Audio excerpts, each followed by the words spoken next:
What's up, y'all? It's 2KBABY, and I just jumped off the porch with Dirty Glove Bastard.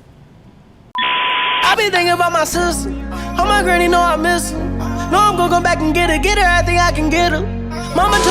All right, y'all. So we got the coolest 2KBABY with us off the porch, back on the porch with us. So how are you feeling? I'm feeling great, man. I appreciate y'all having me here, man. Again, it's the second time here. Feel good. I always see familiar faces. You know? Now, you said it's been a minute since you've been back in the A, so how does it feel coming back and being here?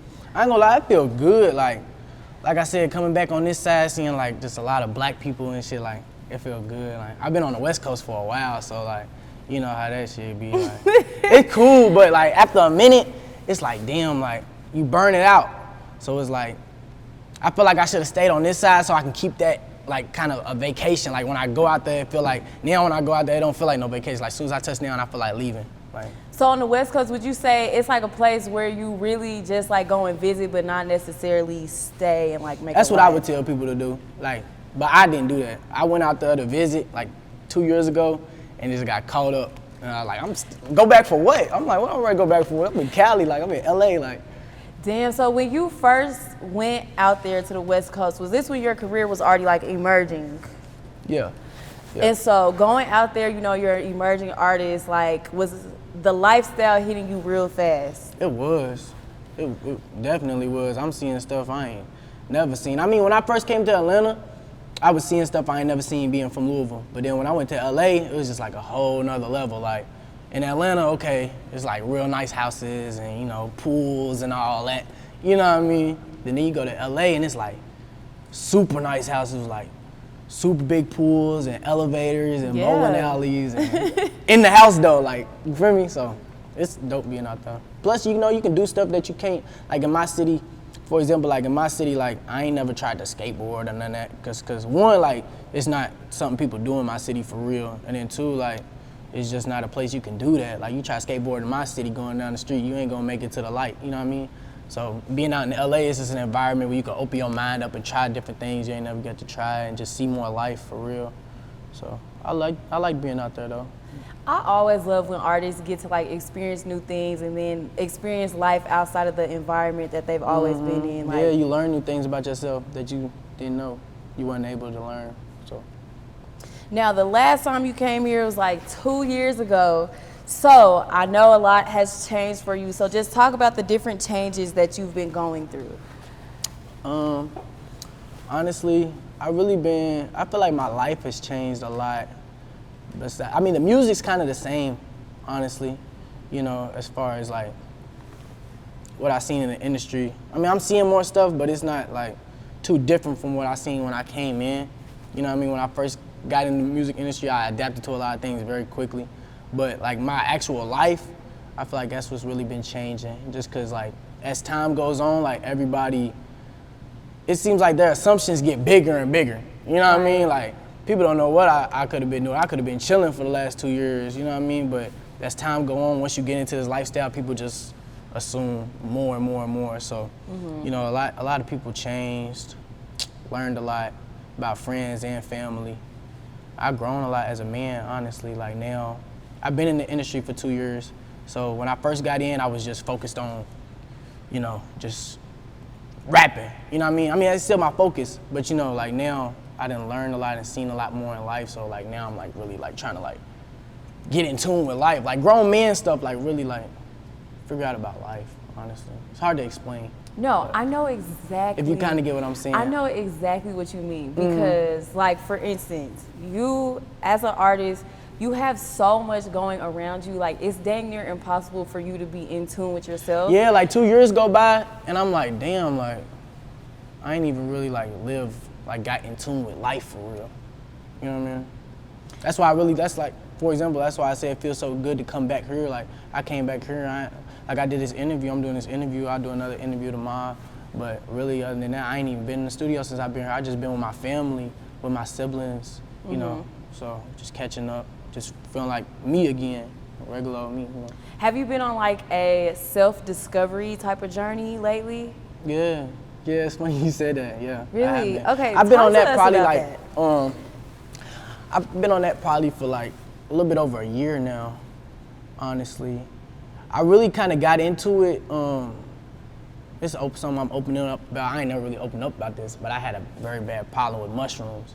So I had started getting into mushrooms, and that was just like opening up different parts of my brain, you know what I mean? Make me think differently and see life differently.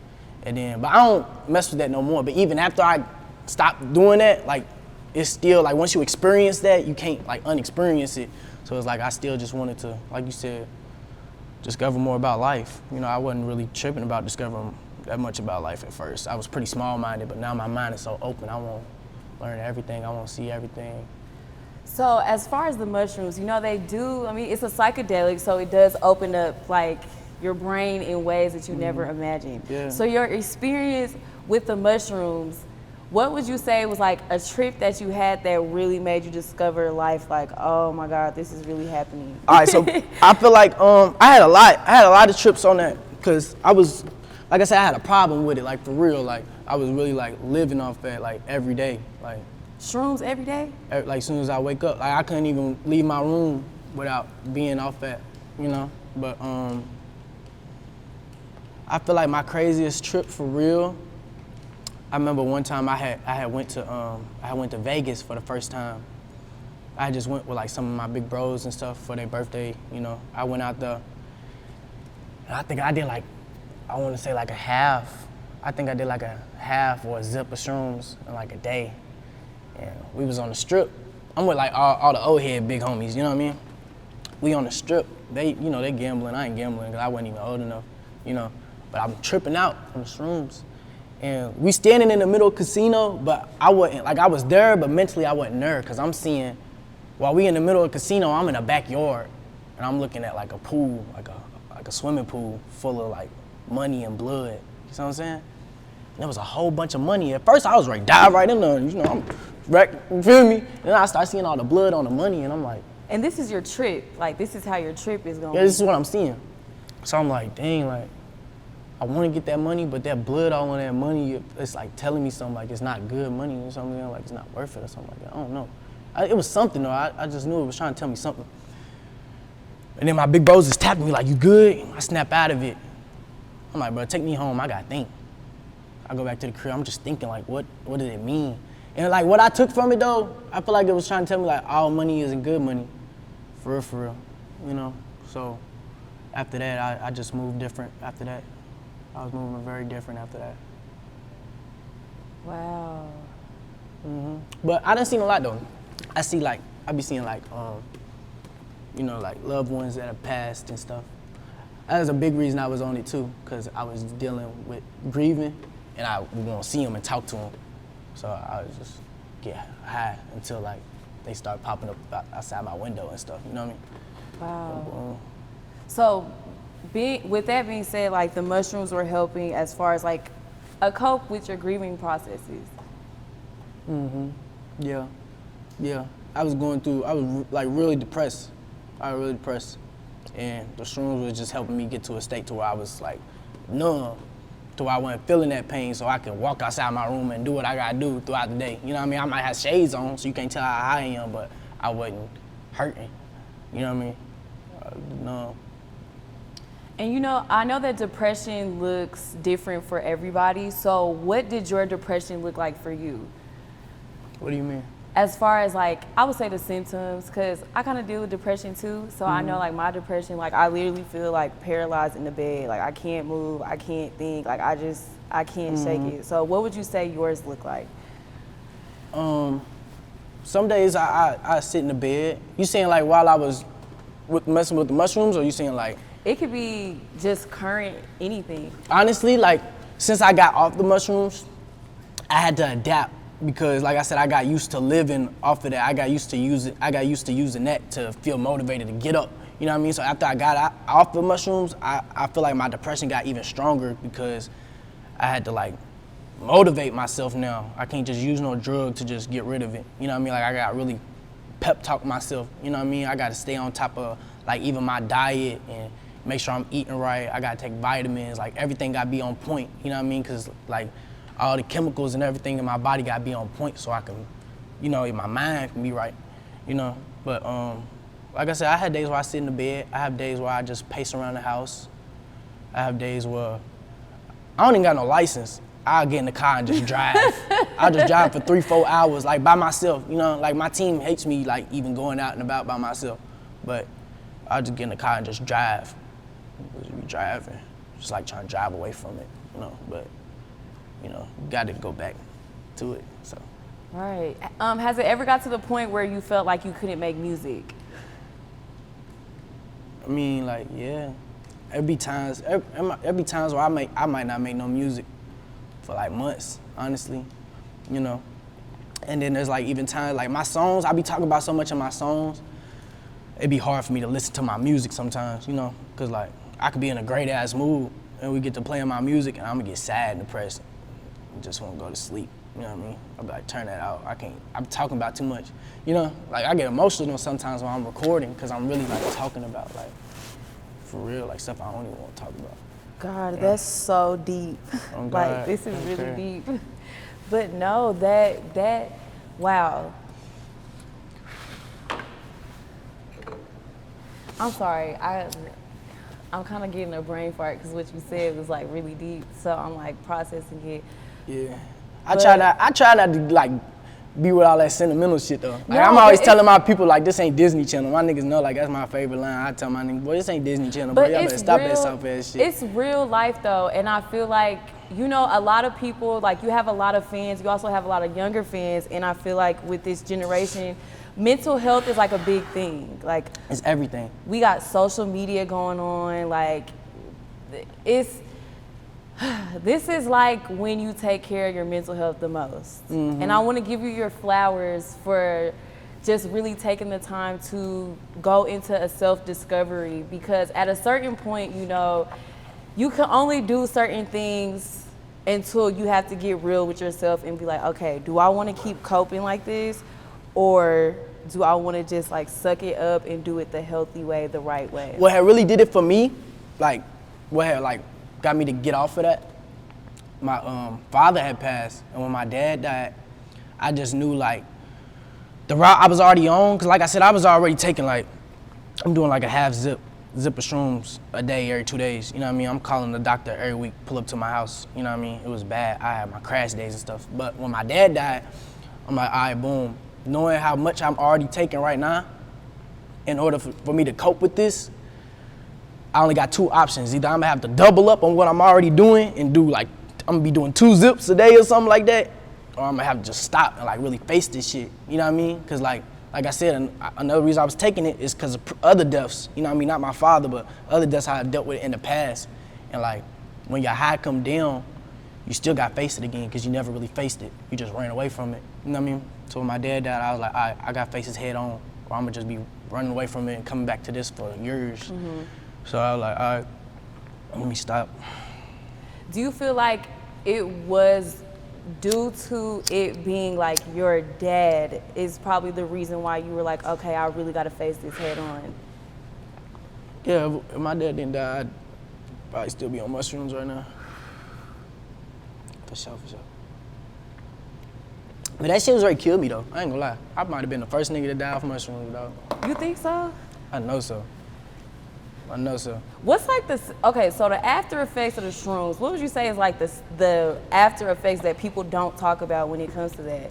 I mean, I don't know, cause I can't speak for everybody. I don't know how, like some majority of people, like normal people, gonna take like a 3-5 shroom, like take 1 3-5 of some mushrooms every few weeks just to turn up with their friends. Like people ain't doing it like how I was doing it.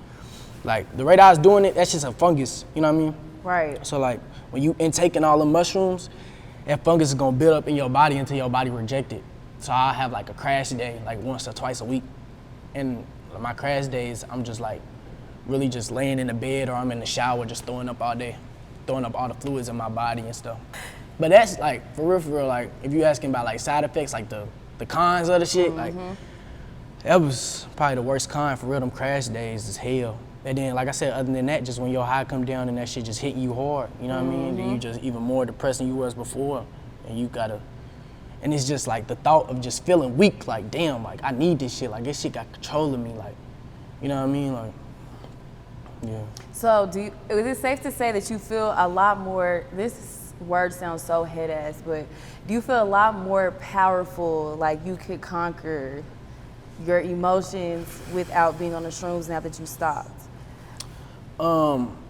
Honestly, like I said, I'm still in the process of bouncing back from that. Like I ain't took mushrooms in probably like 6 months, but I'm still in the process of getting my mind and my body in balance. You know what I mean? So I wouldn't say I feel like super powerful, but just the thought of knowing like I quit that shit, you know what I mean? Like I that makes me feel powerful, like knowing that I did that, you know what I mean? But I'm still in the process, like at this moment, like I still don't feel like my mind is on point like it was before I had started taking that, you know? So I was watching one of your interviews and you spoke on how when you first got into the industry, like you almost lost your mind. So if you want to talk about it, we definitely can, because I want to know your perspective on what you meant by that. It was just a lot for me to have to adjust to, cause like before music started working, like I didn't feel important, you know what I mean? I felt invisible, you know what I mean? I wasn't, like, I don't know how to explain it. Like I was never really super social, you know what I mean? So when the music started working and shit, like, it like forced me to have to be social, you know what I mean? So it was just a lot for me I had to adjust to, for real, just having eyes on me all the time. And then on top of that, it just kind of messes with your head, because it's like, okay, I'm popping now. Everybody says they love me and they treat me like I'm important, and I'm supposed to believe I'm so important, but in reality, I know if I wasn't doing music, y'all wouldn't care. So am I really important? So that shit fuck with my head. I'm like, damn. I just miss, like, sometimes I just miss the days where, like, everybody who was around me, I knew they was around me because they loved me. They wasn't benefiting shit from being around me. I ain't have to question nobody's intentions, because there's nothing they could have gained from me. You know what I mean? If you was around me, you was around me because you wanted to be. And now it's like, I don't know nobody's intentions. So I would say basically, like, when it comes to the people around you, like, how do you go about just like trusting their intentions? Do you use a lot of your discernment, or how do you go about that? There's multiple little kind of like checkpoints or little checks they gotta get past. Like, I pray a lot. I talk to God a lot. So, you know, of course I'm gonna talk to God and ask him to give me any type of sign, give me an answer on anything, you know. And then my big bro YC, he took me under his wing when I was like 13, so I trust his judgment to the fullest, for real. Like, I damn near don't make a lot of decisions without him, so, you know, I usually ask him, you know, about how he feel about this person or whatever, you know.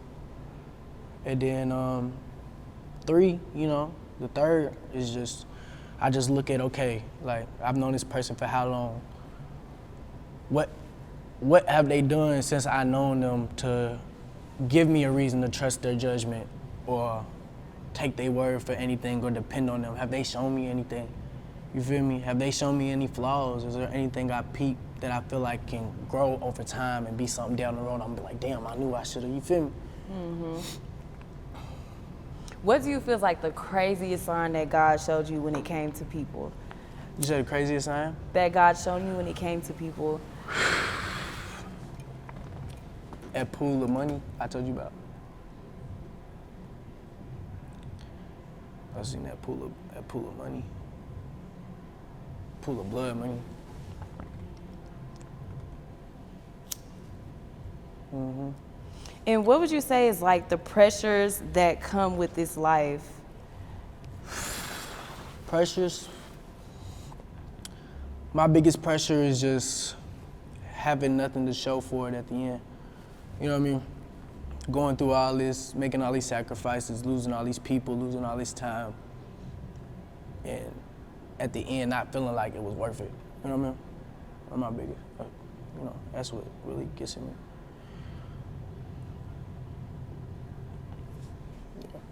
And in this moment, with all of these success that you've had over the past 2 years, how do you feel? I feel blessed. I feel blessed.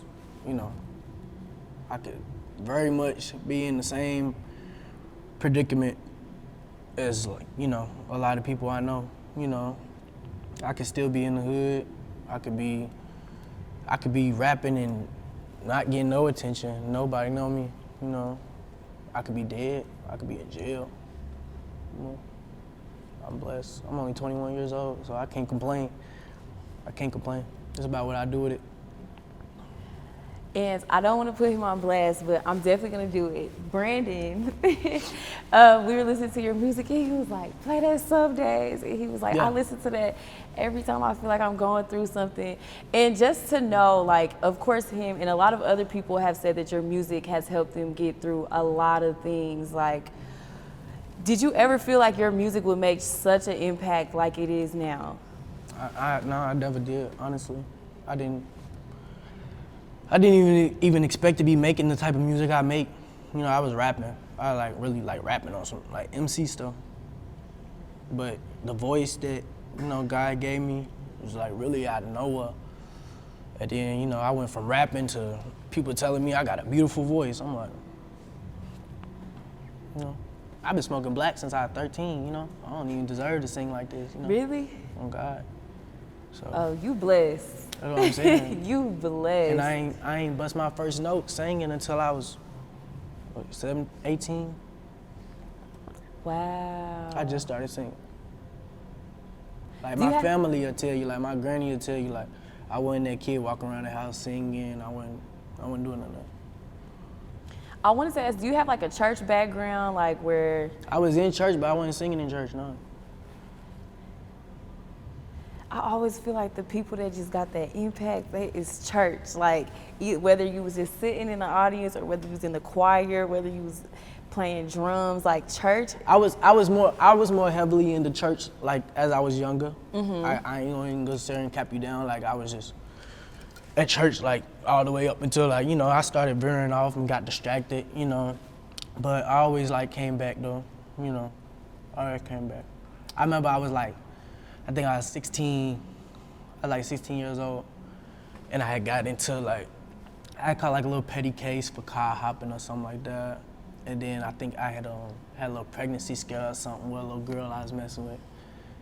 And I remember I wasn't even going to church for real at the time. But I remember the pastor number, you feel me? And I called him, I told him meet me at the church. I got to talk to him. I went up there and just told him everything I was going through, and we prayed about it. And things worked out, and everything. Wow, what did he say to you? Was he just like, how did you call him? Were you like panicking, or you was like, oh my God? I mean, I didn't want to scare him though. So I wasn't trying to like panic, you know. I was just like, yo, like, when you got time for me, meet you up at the church so we can talk. You lived a lot of life. I be telling people, well, I only tell people this because one of my hairstylists is like real, like a spirit type of person, you know, like she won't come to my house and do my hair because I got snakes at my house, you know what I'm saying? She got like all the little like rocks and stones, and but she told me while she was doing my hair, she was like, this is your third or fourth time being here on Earth. I was like, damn. I was like, that's crazy, because I felt like tired my whole life, like I've been here already, you know. Oh God. I remember I was like 12 years old pulling my hair out, just stressing. Like, why am I 12 years old? 13, 14, like so fucking stressed, like as a kid, like I'm old or something. Like. Did you have a lot of responsibilities put onto you when you were younger? Like, I say like before 11, cause when I was like 11, I got split up like with my pops and shit. They sent me to just stay with my mama. It was like a no contact order from like 11 to 18. But before 11, I was back and forth between my mama and my daddy house, and over my daddy house, I had 2 little brothers and 2 little sisters. So, you know, I was taking care of them, you know, just trying to be a big brother. But I was still a kid myself, you know what I'm saying? But after 11, when they sent me to live with my mama had me and my little sister, and she like did her best, like, you know, like, she did her best, like, for real, like. Like we wasn't like, shit wasn't terrible. Shit definitely could have been worse, you know. But at the same time, like, I knew like I didn't have as much as the other kids though at the same time though, you know what I mean? So, but I wasn't the type of kid that want to put that pressure on my mama and be asking her like, you know, I'm like, all right, just go try to get it myself, you know? And my mama always kept it real with me because she didn't want me to get older in the world, like just knock me on my ass. So she always kept it 100, like we ain't got it like that, like, you know, like we gotta be on point. You gotta be on point, you know? She made me get a job when I was 14, you know what I mean? Oh, wow. But I like always was losing jobs, you know what I mean? Because I was the type of nigga, you know. Plus I always felt like I was better at getting money outside of jobs. So I was always doing some bullshit so I would get fired so I can go a few months and get back on my own type of hustle until she get to nagging and be like, you gotta get the job again, you know what I mean? Right. But, you know, I was just trying to, you know, I wanted to wear the clothes and the shoes the other kids had. I wanted to have the newest iPhone, not, you know. But Did you ever get to experience like a childhood where you were able to, you know, hang out with your friends, like ride bikes, play? yeah. When I was like 13, 14, like that's when I like started, you know, veering off, you know, wasn't really, the ball is life phase was kind of over with. Oh, you was playing basketball?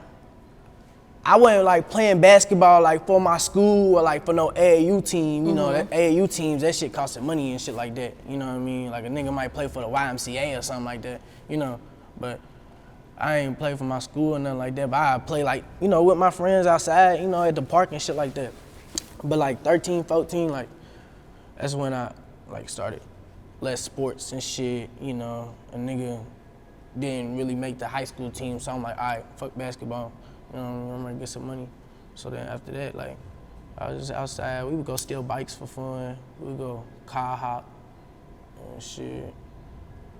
We was doing a lot of shit. But I'd say I was the nigga out of my squad that was really focused on getting money the most though. You know, I'd bullshit with my friends and shit and just be outside on the block and all that cool shit, you know. But when I wasn't doing that, I'm getting some money. Them niggas still bullshitting. You feel me? So I'm doing whatever to get some money. I sell fake watches, you know. I mow the whole neighborhood's grass. But I only mowed the neighborhood grass one time, cause I mowed everybody's yard one time and then nobody called me back ever again. So, really? What was you doing? Was you mowing it right, or they was just like? I was like 13, 14, pushing them along. I don't know what I was doing. I cut it though. How much did you make mowing the lawns back in the day? I probably made like $400, man. $500. I probably made like $400-500, but like I said, I only did that once, cause nobody ever called me again. Really? Wow. But I had like a booster too. I had this booster, this old nigga named Eric. He used to pull up in this van, and he had like all the fake Michael Kors watches and the fake Michael Kors everything, and fake True Religions and shit. And I would get like the Michael Kors watches for him. If I buy one watch, he'll sell it to me for 60. But if I buy multiple, he might knock it down like 50, you feel me? Maybe, or 45 or something like that. And then I used to sell it to niggas for like, just depending on the nigga, like maybe 120. If you like a goofy nigga and I know you really trying to fit in and I can tell you got some money, like you feel me, from your peoples or whatever, I'm gonna text you like 180, $200. Dang, how old were you selling like the fake True Religion watches and stuff like that? Oh, my Kors watches, I was like 15. I used to sell Kool-Aid gummy worms too at school.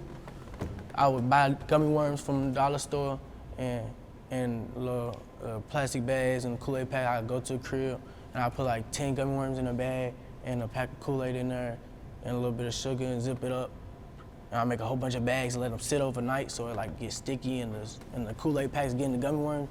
And I'd take them to school next day and sell all of it, like $1 a bag. You was really hustling, like. Yeah. You was really hustling. So let me ask you this. Okay, so you know, being that you had to fend for yourself and work like little jobs, when you became an artist and now you're touching like a crazy amount of money, were you recklessly spending it at first or you was kind of strategic with it? Damn.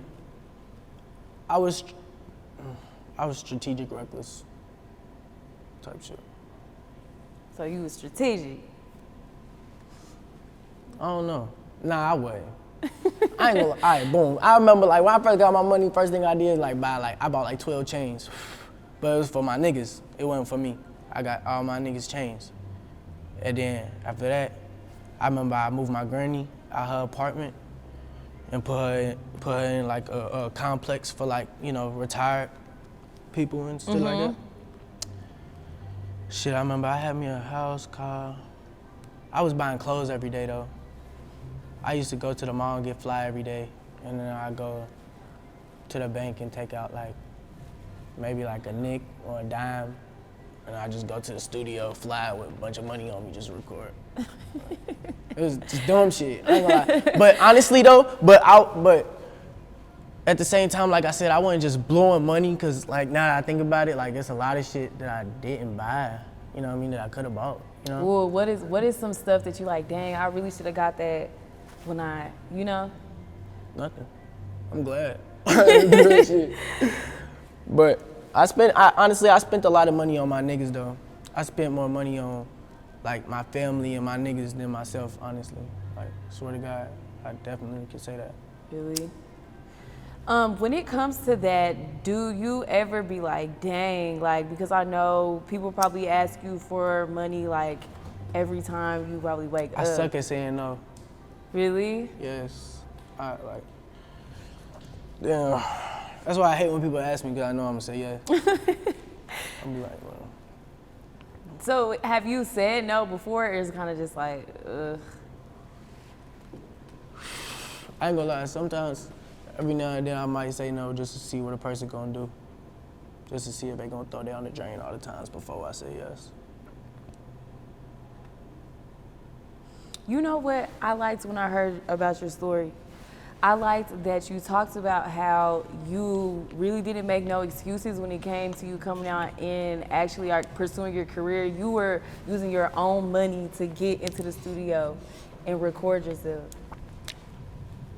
This is, where you heard that? You heard that in an interview? Yeah, I heard it during one of your interviews, and you talked about how you basically was using your own money to get up in the studio. So basically, like, yeah, that's how I started off.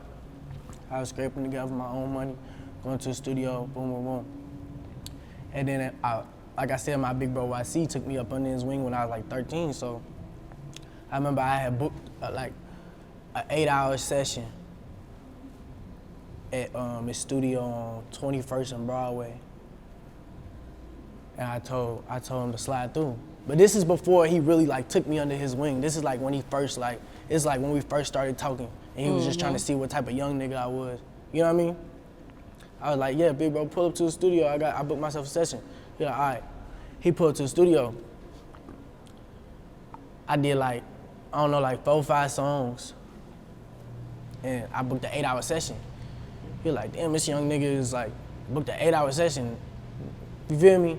And he's young and knocked out this many songs. He's on point, he coming prepared. Like, and how old were you when you were doing this? I was 13. 13? 13. Wow. Might have just turned 14. Wow. I think it was that summer, cause my birthday in the summer. But yeah, so after he seen that, he was like, look, I see like you really like putting your all into this shit. Like a lot of young niggas wanna do this shit, but they don't care. They not taking their quality serious. You know what I mean? They not coming prepared, like, you know what I mean? So he was like, I see that you doing that, so, you feel me? He's like, I'm gonna take care of the music shit, just keep rapping. So after that, YC started paying for my sessions, and he paid for like my music videos, and paid for my first music video actually. First music video I ever shot. Wow. Wow. So, dang, since you started at 13, what was like some major lessons you didn't have to learn with this game? What you mean? As far as like how to move, how to navigate, and how to carry yourself as an artist. Don't have too many people in your ear, other than like the ones that, you know, you consider their opinion, you know, ones that have shown you before, like, one, their opinions out of love, you feel me? And to stay true to yourself. Cause like how you start off is very important. You know, you don't want to start off not being true to yourself, cause then you're gonna build a fan base of people that don't even really love you for you. So like down the road, once you start really figuring out who you are, it's not gonna be the same. They're not gonna take it in the same way. You know what I'm saying? Cause it's not, you know what I mean? So, like I said, stay true to yourself from the jump. Now, just diving into your music, and you know, you make what they would call like pain music. So with that being said, how would you describe exactly what pain music means to you? It's just how I feel, honestly. Like, it's just how I be feeling. This is my life, honestly. I do want to ask you, out of all of your songs, which ones did you make where you were at your absolute like lowest? Like songs that's out? Mm-hmm. I got a song called Drowning. It was the first song on my EP, on my first project I dropped. And I wrote that. I was in Atlanta. It's like I moved to Atlanta after I graduated out of high school. And I was going through a time where I was just like really down bad. I was staying in this 1-bedroom apartment off, what is it? What's that street we just came off of? Huh? When we got off the E-way. Industrial? Fulton Industrial, Maplewood Parkway. It's right around the corner, matter of fact, where I was staying there. Mm-hmm.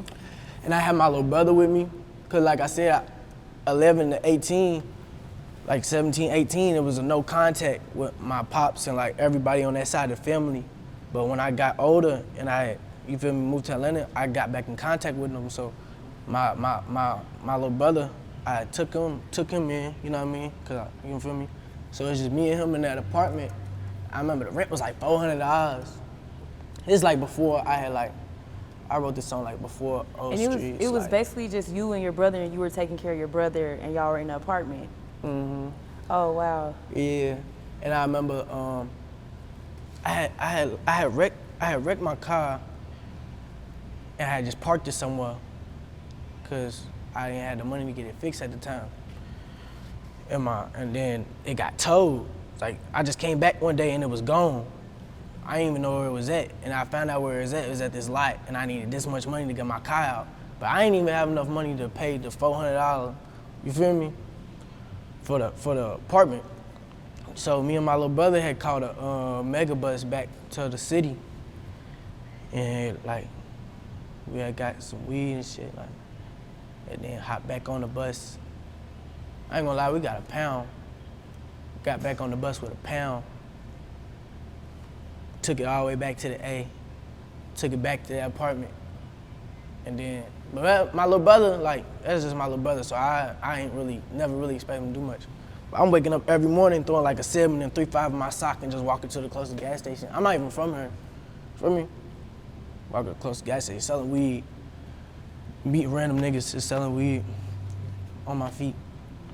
Got all the weed gone, got my car back, paid the little rent. But I wrote that song during that time though, cause I was like really drowning. Like, I'm like, damn, like I'm not even, it's different if I was at the crib, back in the city. I'm in the A, car gone, I don't even got no money to get home. I don't got money, nothing, like, in a 1-bedroom apartment, like, ceiling caving in and shit, like. Wow, your story is so crazy, like. This nigga know though, he was dumb. He pulled up. Hey, bro was over there, motherfucker, with me. Oh my God. On everything, he was over there with me. Now, I did notice that you have only dropped like 2 projects. So every time I look at the comments, the fans is like, they want more. So talk about what you got coming up as far as your music this year. I'm ready to drop another project, Scared to Love. I'm gonna drop that. That'll be my next project. That's gonna be like, honestly, I feel like the best music I ever made to this day. Like, it's just like really deep shit, like real, like the best pain music I'd ever made is better than the pain music I had on Pregame Rituals. First quarter, I had a couple pain tracks, but first quarter was more just showing I was versatile, doing everything, you know. But Scared to Love is gonna be like, honestly, the best pain music in the game. I ain't gonna lie. What would you say is like the time that you've really been putting in with this new project that you're gonna drop? What you mean? Say it again. Sorry. So as far as this new project dropping, what would you say is like the time that you've really been putting in, like the emotions that you've put in with this project, basically like the creative process with this? My everyday life as of the past year, like just really talking about everything that's been going on. I ain't even talking about too much shit in the past, nothing. Like I'm just really talking about like what I got going on like in my life, like for real, like every day. Like that shit's just real. Like I ain't gonna lie, it's like a movie damn near. Like I'm listening to that shit. I'm seeing everything I'm talking about. And is this one gonna have any features, or are you just this straight solo? I don't know yet. I'm still, you know, getting the track list together. So I got features with people, but I don't know if I'm gonna drop them separately or, you know. Now, are you gonna be dropping any more music till the project comes out, or are you just gonna go straight to the Nah, project? for sure. Like, definitely, that's been my biggest thing as of like the first day of this year. I ain't gonna lie, like, I woke up, matter of fact, I didn't even wake up first day of this year. I didn't go to sleep. We went to a party. Me and my niggas had went out to a New Year's Eve party. Shout out my nigga Mickey too. That was my nigga Mickey the Gambler's party, boom. We teed up or whatever. And then we went home. We went home probably like 3 in the morning. Both my niggas, matter of fact, no, it was more than that. I had like probably 3, 4 niggas with me at the time. They all was knocked out. But I was laying in my bed like, okay, boom, like we had fun tonight. We turned up and all that, but I'm just like, we ain't really turn up how I really want to turn up, you know? So I was like, this year I gotta work harder. I gotta go harder. So next New Year, I can really go crazy how I wanna go crazy, you know? So I didn't even go to sleep. I woke my niggas up. I woke him up. That's my videographer right there. I woke him up like 2 hours later. I let them sleep for like 2 hours, but I never went to sleep. I was pacing in my room. I woke him up. I said, come on, let's go shoot a video, like 6 in the morning. Went and shot a music video. Next day, we shot another music video. 2 days later, we shot another one. I dropped like 4 music videos in January, just on YouTube, just putting out songs, like fuck it. And then shit, I done dropped more songs since that. I just got another music video back today from my editor though. I got like probably 3, 4 music videos in the vault right now. I'm probably just ready to drop them, just re-dropping, you know. And how good does it feel to actually just start dropping all of this stuff that you was probably sitting on? It feels good. It feels good. It feels very good. I mean, I could have been doing it, you know. My mindset, I was just thinking differently in the past. In the past, I'm thinking, okay, you know, build up momentum for each song, 2, 3 months, you know. But the rap game's changed. The attention span on the internet is like, you know what I mean? You gotta drop. You know what I mean? You drop a snippet for a song and try to promote it for 2, 3 months. 2, 3 months later, nigga, we ain't even worried about it no more. We done heard another snippet that we waiting on. You feel me? I'm just dropping. I'm just trying to adapt to the, you know, speed. It's like you gotta adapt to everything, cause you know now we got TikTok, so it's like everybody's like, okay, you gotta put this on TikTok, you gotta do this to this song, woo. But you got a momentum on TikTok. Yeah. Okay, so when you first got on there, like, what was it like for you? You were like, what the fuck is this? I ain't gonna lie, I gotta give big shout out to my manager, YC. He go crazy with the TikTok. Like, that be him, honestly. Like, I'm not even that good at it. Like, I'm still learning. I just recently started getting on cause I'm like, all right, you know, we done built it up to this. I can't just still not be on her and just let it go to waste, you know, and they gotta see my face. So I'm like, all right. Just lately, I've been trying to get on that you know. But he be having all the ideas. He knows everything about TikTok. I'm learning right now, so I'm trying to do little sounds, you know, that I like or whatever, or try to do stuff that I think's funny that they not gonna delete or I'm not gonna get in trouble for, you know. But I like it though. It's definitely it's definitely like the young audience, like the kids. I like that because it's basically like I get on there and it's something I can connect straight to my younger, you know. Yeah, I just did a little TikTok with my little sister yesterday, and she went to school and called me. She was like, everybody, like, seeing you on. Is that your brother? Oh my God. Yeah, because all the little kids be on TikTok, you know what I'm saying? Like, yeah. It'd be different if we just did a They reel be on working Instagram. that shit too. Like, they be knowing how to edit, like, all that stuff on TikTok. That's what I don't know how to do for real. Like, because I be seeing very creative TikToks. I be like, damn, I want to do that. They make shit zoom in and all the type of crazy shit. They be like 5 on TikTok already knowing how to do these special effects. That shit be crazy. Yeah. So it's safe to say that this year you come in crazy. I'm trying to, for sure. Definitely, I'm gonna do my best. You're going to because, like, you know, as you grow, your music gets better. As you grow as a person, your music gets better. Everything around you gets better. And, you know, you working on yourself, you growing. And God gonna bless you. 100. Now, before we wrap up the interview, do you have any advice for those who may be struggling with mental health? Try to be around your family. That helps, you know, for those that's like less fortunate and don't, like, for whatever reason, don't got access to their family.